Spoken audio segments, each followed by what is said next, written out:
The courtroom was quiet, but the air felt heavy. A man named Armin sat at the front, dressed in his old military uniform. His jacket was decorated with medals that shined under the courtroom lights. Each medal carried a story of years of service, long nights, and countless sacrifices. But today, instead of being honored, Armin was there as someone who had to defend himself. Across the room, the judge, Mr. Harrow, leaned back in his chair. He was a strict man with sharp eyes and a cold smile. He had already made up his mind about Armin even before the hearing had started. To him, the medals on Armin's chest looked strange, almost unreal. He believed no one like Armin could have earned such honors. The people in the courtroom whispered among themselves. Some looked at Armin with respect, but others copied the judge's doubtful expression. It was as if the medals, instead of shining with pride, had become a question mark. The judge tapped his gavel. "Mr. Armin," he said in a flat tone, "you stand here claiming years of service to the country. Yet these medals on your chest seem nothing more than decoration bought from a market stall. Tell me, why should this court believe you?" Armin's hands tightened on the table in front of him. His voice was calm but steady. "Sir, every medal on my jacket was given for service in different missions. I did not wear them today to boast, but because this case involves my honor. I need the truth to be seen," the judge smirked. "Honor? You speak of honor. Yet you expect us to accept such stories without proof? Do you think a uniform and shiny badges make you a hero?" A quiet laugh spread from a few people at the back. Armin heard it, but he did not turn around. His heart was heavy. He had faced storms, long missions, and lonely nights far from home. But standing in that courtroom, with his truth questioned, felt harder than anything he had faced before. Armin's lawyer, a young man named Rafik, stood up. "Your Honor, with respect, these medals are official recognitions. If the court allows, we can present documents to verify them." The judge waved his hand. "Documents, papers, stories, anyone can create them. What matters here is credibility. And frankly, this man does not look like someone who could achieve such greatness." The words cut deep, but Armin stayed silent. He remembered the day he had received his first medal. It was during a rescue mission when lives had been saved through teamwork and courage. He remembered the feeling of standing straight as the medal was placed on his chest. Not for fame, but as a symbol of sacrifice. Now the same medal was being mocked in front of strangers. Rafik pressed on. "Your Honor, it is unfair to dismiss his service without review. These are not fake medals. They are part of his life. This court must give him the respect he deserves." The judge leaned forward, his voice low but sharp. "Respect is earned, not claimed. From where I stand, this man is no more than an actor wearing costumes." The room gasped softly at the harsh words. Some people looked away, uncomfortable. Armin kept his eyes on the judge, his face steady, though his heart felt a storm. He had always believed justice was about truth, not power. But here, the one in power was mocking what he had given years to protect. The judge lifted one of Armin's medals that had been placed on the table as evidence. He held it between two fingers and turned it under the light. "This looks polished, new. Are you expecting us to believe it survived battles, storms, and hardship? It looks more like something made for a costume show." Armin felt a lump in his throat, but he spoke firmly. "Sir, a medal's shine does not tell its story. The story lives in the memory of those who served beside me." The judge chuckled coldly and set the medal down with a loud clink. "We will see about that. For now, I see nothing but pretense." At that moment, the doors of the courtroom opened. A tall figure stepped inside. His uniform was different, decorated with authority and command. People turned their heads, whispers filling the room. Even the judge paused, his gavel frozen mid-air. The man walking in was not just anyone. He was a general, and his presence carried a weight that silenced every corner of the courtroom. The courtroom that had been filled with whispers just moments ago became silent the instant the general entered. His steps were firm and his face carried calm authority. He wore a dark green uniform, marked with stars that shined brighter than the courtroom lights. Every eye in the room turned toward him, and even the judge's confident expression faded into unease. The general moved slowly toward the front. Each step made the room feel heavier, as if history itself was walking in. The clerk quickly stood up, unsure whether to announce his arrival or stay quiet. The general did not need an introduction. His presence alone told everyone who he was. Judge Harrow cleared his throat, trying to regain control. "This is a closed hearing. Who permitted your entry?" The general did not stop walking. His voice was deep but calm. "I permitted myself, Judge." This matter concerns the honor of a man who once stood under my command. When honor is at risk, silence is not an option.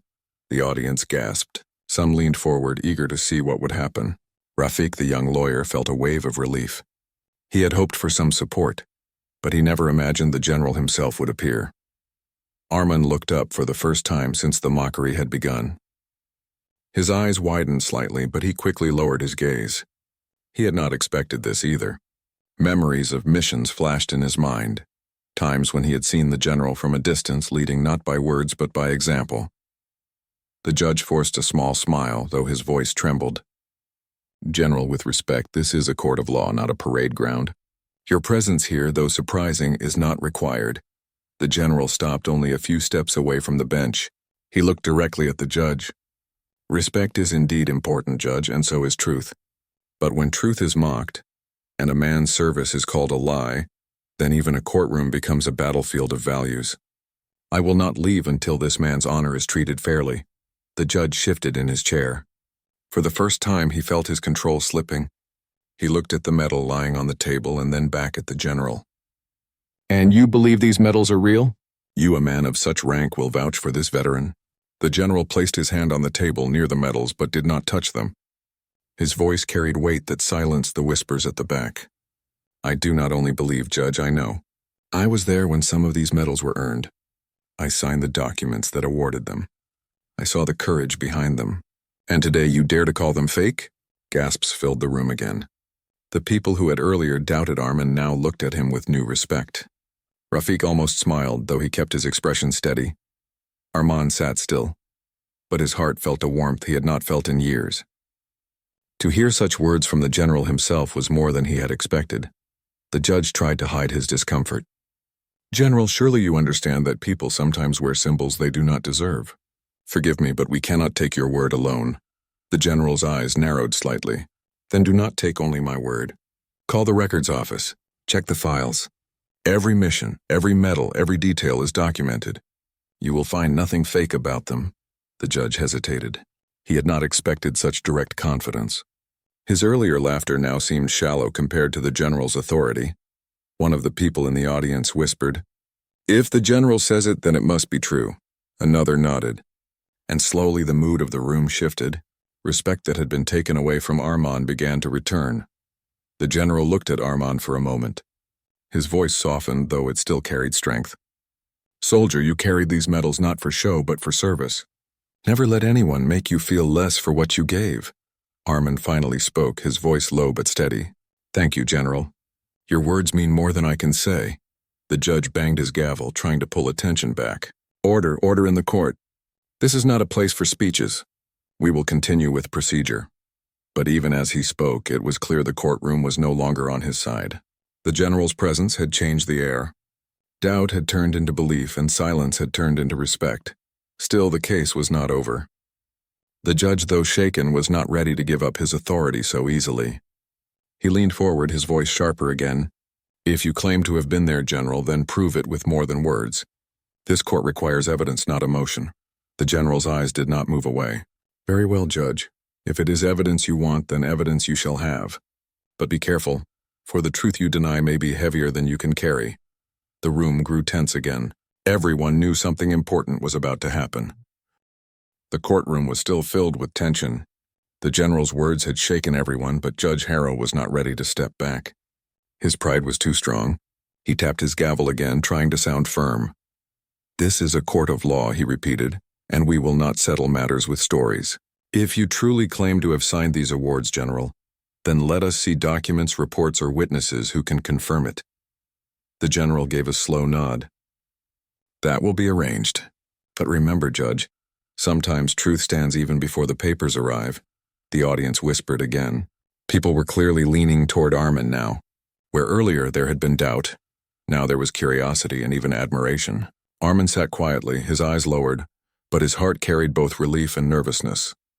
He was thankful for the general's support, yet he knew the judge's stubbornness could still create obstacles. Rafik, the young lawyer, stood and addressed the court. Your Honor, we can request the military records. They will arrive in a few days, but meanwhile the presence of the general is itself strong testimony. He has no reason to lie in defense of Arman. If he vouches for him, that should be respected. The judge frowned. Respected, yes. Accepted without question, no. The general's eyes remained calm, though his tone grew sharper. Judge, I wonder why you find it easier to question a man's sacrifice than to recognize it. Is it because the uniform does not shine as brightly as your robes? Or because service cannot be measured by wealth and titles? The words struck the room like a bell. Many nodded silently. The judge, however, tightened his jaw. He leaned forward. Do not mistake my caution for disrespect. It is my duty to guard against false claims, and until proof is shown, I will not treat these medals as real. Armin finally raised his head. His voice was soft but clear. Sir, when I wore this uniform years ago, I never thought I would one day sit in front of a court to prove it. Every mission, every medal was not for me alone. It was for the people I served, for the ones who never returned. If you call these medals fake, then you also deny their sacrifice. That is harder to accept than any insult toward me. The room went silent at his words. Even those who did not know him felt the weight behind them. The general placed his hand on Armin's shoulder. Well spoken, soldier. Truth does not need to shout. It only needs to stand. At that moment, the clerk entered the courtroom again, carrying a small file. Your Honor, the clerk said nervously. A messenger just delivered this from the records office. It seems word traveled quickly. The judge's eyes narrowed. Bring it here. The file was handed to him.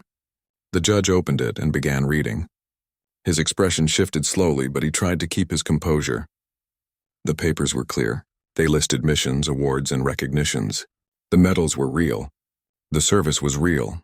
But instead of admitting it, the judge placed the file aside and said, We will review these later. For now, this hearing continues. The audience murmured in disapproval. They had seen the truth in the judge's hands, yet he still tried to delay. The general's eyes grew colder. Judge, he said firmly, truth has already entered this room. Do not turn your face from it. These records confirm what I told you. Armand's medals are not fake. His service is not fake. What more do you need? The judge pressed his lips together. He felt his control slipping again. Rafik spoke carefully. Your Honor, with respect, it is becoming clear to everyone that Armand's medals are genuine. The general has confirmed it. The records have confirmed it. I request that the court stop mocking his honor and instead focus on the real case at hand. For the first time, Judge Harrow looked uncertain. His eyes darted between the general, the lawyer, and Armand. He realized the courtroom was no longer with him. The whispers had turned into stares of judgment. Toward him, not Armand. Still, he leaned back and said, Very well. We will study the documents further. Until then, this hearing is not over. The general's voice rose slightly, filled with authority. Do not stretch the truth, Judge. Justice delayed is justice denied. You asked for proof, and proof is before you. To question it further is not caution, it is arrogance. The judge's hand tightened on the gavel. But before he could speak again, a sound came from the back of the room. Another figure had entered. This time it was not just any officer. It was a retired commander, older and slower in steps, but his presence carried history. People recognized him instantly. He had been a public hero years ago. He walked with a cane, but his voice was strong. If this court still doubts the medals of this man, then let it hear my story. I too served with Armin, and I will not allow lies to bury the truth. The room erupted with whispers again. Armin looked at the commander in surprise. Another voice from his past had come to stand by him. The retired commander's entrance changed the entire mood of the courtroom. People who had been whispering now sat straighter, eager to hear what he would say. His gray hair, steady cane, and calm eyes carried a dignity that no one could question. Judge Harrow tried to keep his composure, though he clearly felt uneasy. And who might you be? He asked, his voice almost impatient. The commander stopped near the front, leaning lightly on his cane. My name is Commander Idris. I served for over 30 years. Many here may remember my retirement ceremony. I am not here to seek attention. I am here because I know this man, Armin, and I know his medals are real. Gasps filled the courtroom. Some people nodded, remembering the commander's name from newspapers and history books. He had been respected for his leadership during tough missions. The judge frowned. Commander Idris, your service is respected, but this is a courtroom. You cannot simply walk in and make statements without evidence. The commander raised his head, his eyes steady. Evidence, Judge? My life has been evidence of service. I stood beside Armin when he earned his second medal. I saw his courage when others were afraid. I remember the night when lives were saved because of his actions. Do you call my memory a lie? The audience broke into soft applause before the judge quickly banged his gavel. Order in the court, he demanded, though his voice shook slightly. The general looked at Idris with respect and gave a small nod. Commander, your presence speaks louder than any paper. Armin sat still, overwhelmed. His heart felt heavy, but this time with gratitude. Two great men, one still serving and one retired, had stood up for him when he could not defend himself alone. Rafiq, the lawyer, stepped forward. Your Honor, this case is no longer about doubt. It is about pride. You have heard the general. You have heard Commander Idris. You have read the official records. How long will this court insult a man who has given his years to the country? The judge's face grew red, but he forced a cold smile. Law must not bow to emotions. If this man truly has such recognition, then why is he in court today? Why must he bring his medals here like trophies? Armin finally stood. His voice was calm but clear. Judge, I did not bring these medals for pride. I brought them because someone challenged my honor. I wanted truth to be seen, not just spoken. I never imagined they would be mocked. I wore them because they are part of who I am. They are not decorations. They are pieces of my life. The courtroom grew silent again. His words touched people deeply. Some in the audience lowered their heads, realizing how unfair the mockery had been. Commander Idris tapped his cane lightly. Judge, let me remind you of something. Respect is not given by robes or stars. It is earned by how you treat others. If you cannot see the truth even when it stands before you, then you fail not just this man but the very idea of justice. The judge's hand froze on his gavel. He had never been spoken to like this before in his own courtroom. His pride battled with the truth that stood before him. The general stepped closer, his voice steady but strong. This court has two choices. It can honor the truth and respect this man's service, or it can continue to mock what should never be mocked. Choose wisely, Judge, because history will not remember your excuses, only your actions. The tension was thick. Everyone stared at the judge, waiting for his response. For the first time, he looked unsure, almost trapped. Arman, standing between the general and Commander Idris, felt stronger. He was not alone anymore. The voices of those who had witnessed his service were louder than the doubts of one man. Still, the judge was not ready to admit defeat. He leaned back and said, The hearing will continue. Tomorrow we will reconvene with more documents and testimonies. Until then, no final word will be given. Groans of disappointment filled the courtroom. People wanted the matter settled now, but the judge pushed it further. The general gave a sharp look. Very well, Judge, we will return tomorrow. But remember, truth does not grow weaker with time. It grows stronger. With that, the general and Commander Idris guided Armin out of the courtroom. The audience rose from their seats, some clapping softly in respect. The judge sat alone, his gavel resting uselessly, his authority shaken. Outside, the evening sun touched the courthouse steps. Armin paused and looked at the two men beside him. His voice was quiet. I never expected either of you to come. You have given me more strength than I could ever ask. The general placed a firm hand on his shoulder. You earned it, soldier. Tomorrow we will finish what began today. Commander Idris nodded. Truth is patient, Armin, and tomorrow the world will see it clearly. The day had ended, but the real test was yet to come. The next morning, the courthouse stood tall against the rising sun. People gathered outside much earlier than usual, whispering about the case. News of the general and Commander Idris supporting Armin had spread quickly. By the time the doors opened, the room was filled with people curious to see what would happen next. Armin arrived quietly, wearing the same uniform, his medals resting firmly on his chest. He walked slowly but with dignity, knowing that the day ahead could either clear his name or continue to test his patience. Beside him walked Rafiq, who carried files filled with documents and letters of recognition. Soon after, the general entered, his steps confident. Commander Idris followed, moving carefully with his cane but with eyes that still shone with determination. Their presence once again drew respect from the entire room. When Judge Harrow entered, the atmosphere changed. The whispers stopped. He sat down with a serious expression, his gavel ready in his hand. Though his face looked calm, inside he was uneasy. The weight of the general's and commander's presence was something he could not ignore, yet his pride still held him back from admitting he had been wrong. The hearing began. The clerk placed new documents on the judge's desk. These were certified military records sent overnight from the central office. They listed every detail of Armin's service, his missions, his medals, and the dates of his recognitions. Each page carried official seals and signatures. Rafiq stood. "Your Honor, these documents confirm beyond doubt that every medal Armin wears is genuine. There is no space for questions now. His honor must be restored."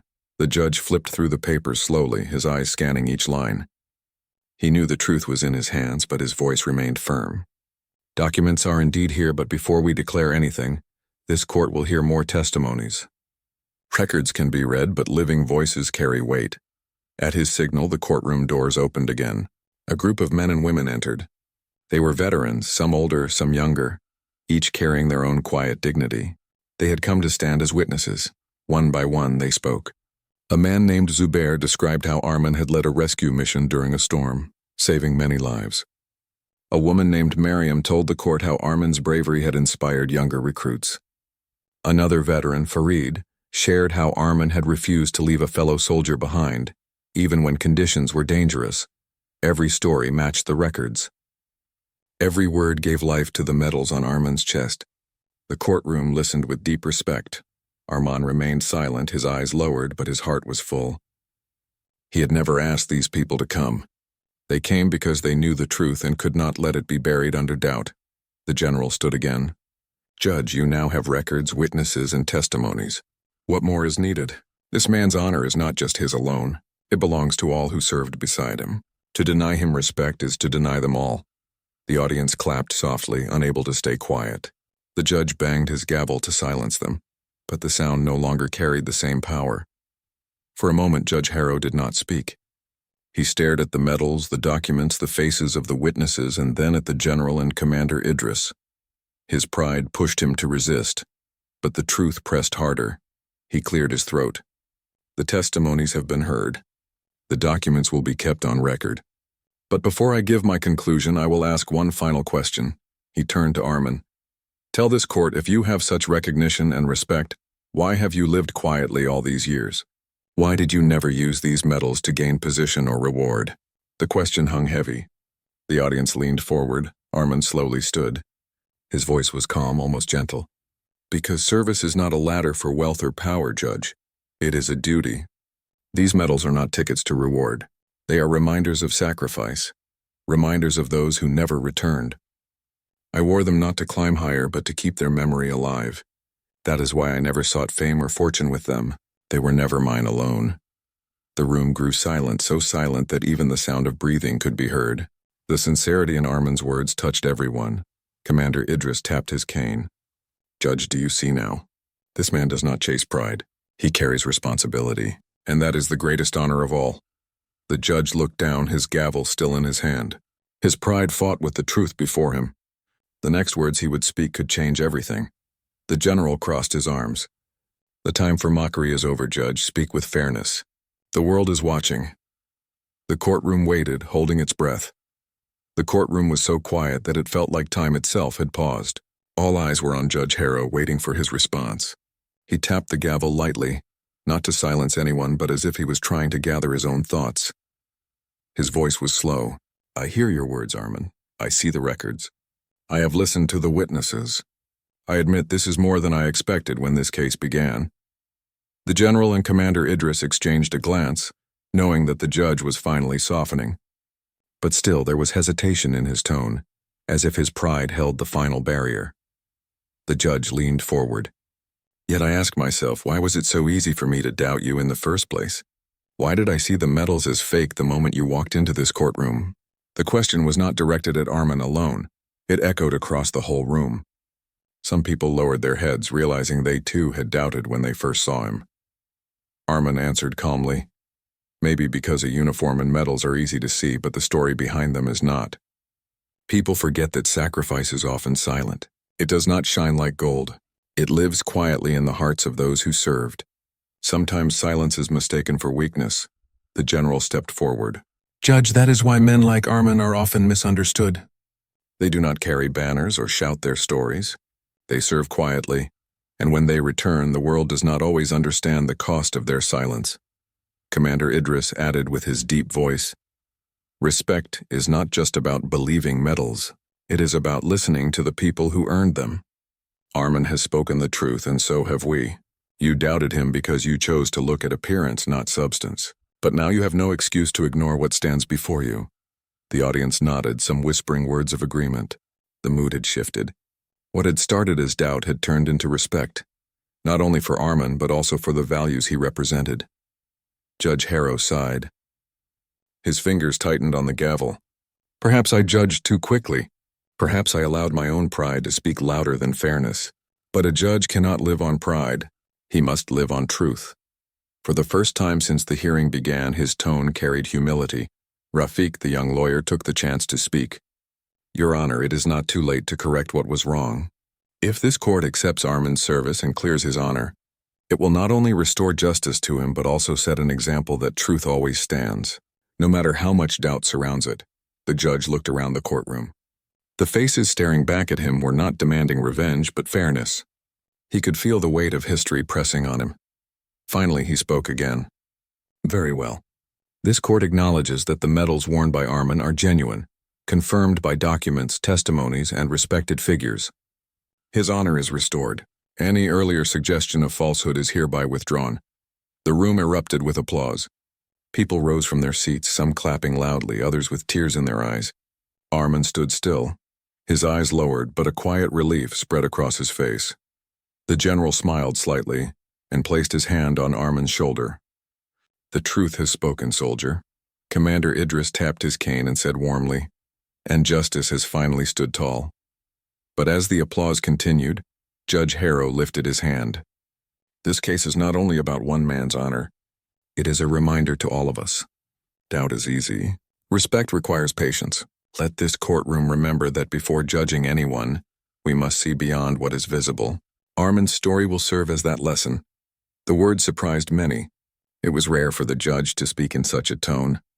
Even the general gave a small nod of approval. Outside the courthouse, the crowd had grown larger. News reporters and citizens waited eagerly to hear the outcome. When Armin, the general, and Commander Idris stepped outside, people clapped and cheered. Some saluted him, others simply smiled with respect. Armin looked at the crowd, humbled. He raised his hand not in pride but in quiet acknowledgement. His medals reflected the sunlight, but this time, no one doubted them. They shined as symbols of truth. The general leaned close and said softly, "Today was hard, but tomorrow will carry your story further. Remember, soldier, this victory is not only yours. It belongs to everyone who ever gave quietly and was not seen." Armin nodded, his voice steady. "I will carry it with care, General." Commander Idris smiled gently. "And you will not carry it alone. Truth always finds companions." The three men stood together on the courthouse steps, the crowd before them, the sun above them. The battle for honor had ended, but the journey of respect had just begun. The news of the courtroom decision spread faster than anyone expected. By the evening, newspapers, radios, and television channels were talking about Armin. Reporters used words like "injustice corrected," "honor restored," and "truth shines again." For the first time in years, Armin's name was spoken with respect instead of doubt. Armin sat quietly in his small home that night. The medals were still on the table in front of him. He stared at them not with pride but with deep thought. To him, they were never about glory. They were reminders of friends he had served with, of long nights in the field, and of sacrifices made in silence. His neighbor, little Sammy, knocked on the door. The boy entered with excitement. "Uncle Armin, I saw you on TV. They said you are a hero." Armin smiled softly. "Hero is a big word, Sammy. I am only a man who did his duty."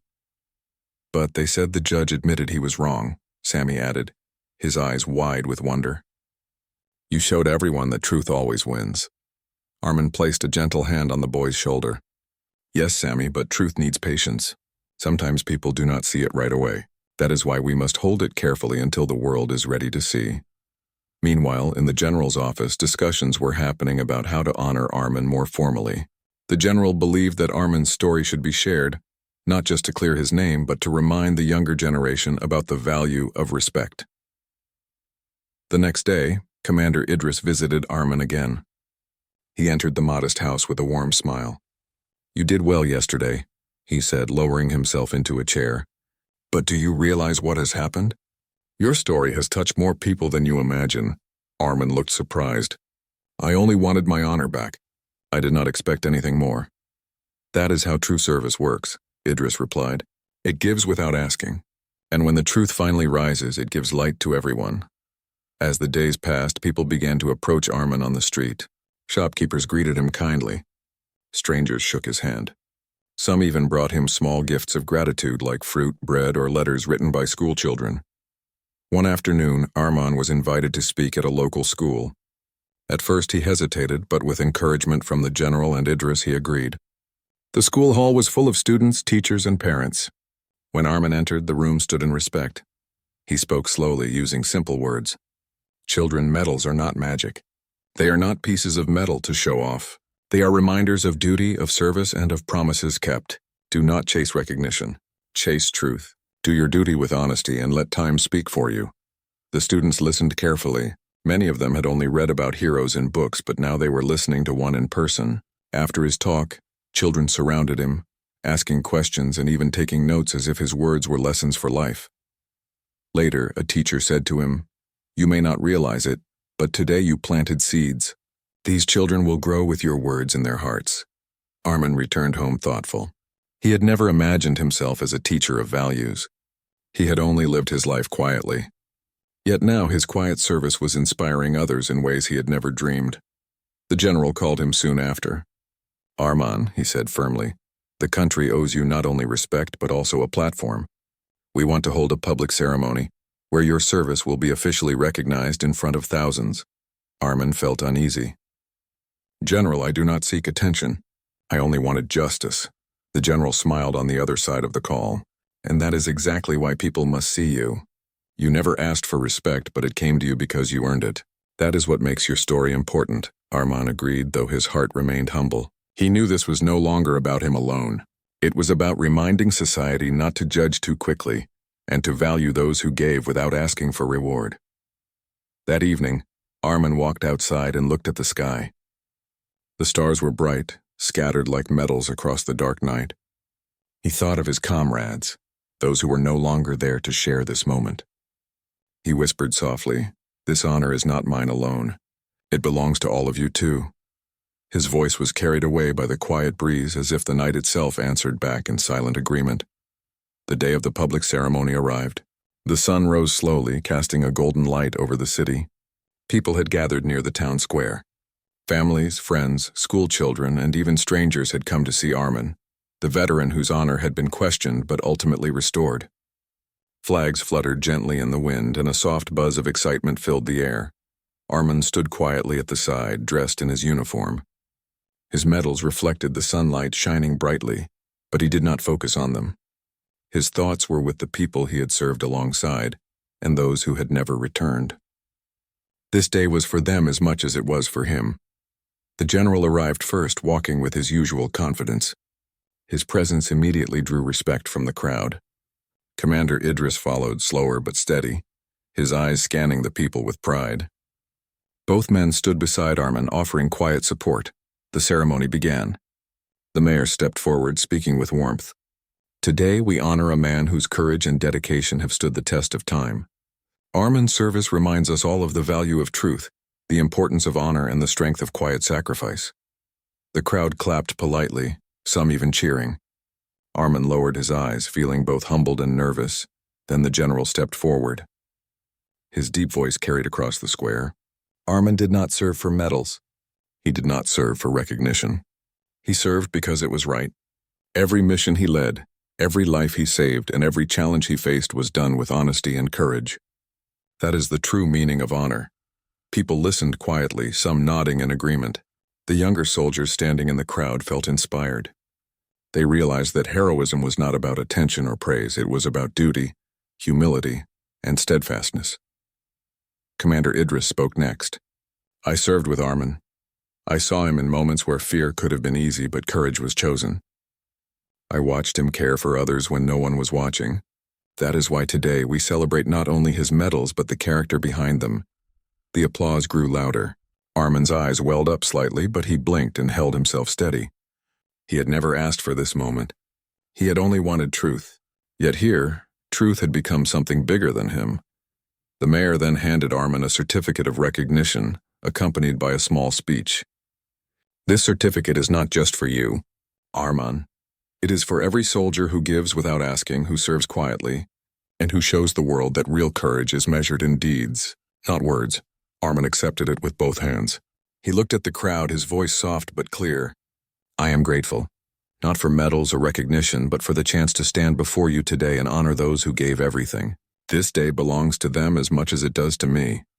The audience responded with a wave of applause and cheers. Children waved small flags, inspired by the story of a man who had faced doubt but remained true to his values. People from all walks of life approached him, shaking his hand or simply offering smiles of respect. Later, as the ceremony ended, the general spoke to Armin privately. "You see, soldier, truth has a way of shining brighter than doubt. Your courage and patience have inspired many. This is only the beginning." Commander Idris added, "And remember, the lesson here is bigger than medals. It is about integrity, humility, and standing firm even when no one believes you. You have done more than defend your honor. You have reminded the world how to value it." Armin looked at both men, feeling a deep sense of gratitude. "I could not have done this alone. Your support and the support of those who believed in truth gave me strength when I thought it might fail." The general nodded. "Sometimes the right thing is quiet, and sometimes it needs a voice. Today your story became that voice." As the sun began to set, Armin walked slowly through the square. His medals caught the last rays of light sparkling, but he focused instead on the people around him, the children who were inspired, the veterans who nodded with respect, and the strangers who had learned a lesson in courage and truth. He realized that honor was not only about recognition, but about the quiet strength to live truthfully. And that day in the heart of the city, Armin understood that his service, his medals, and his story would inspire generations to come. For Armin, the journey of proving his truth had ended, but the legacy of his courage had only just begun.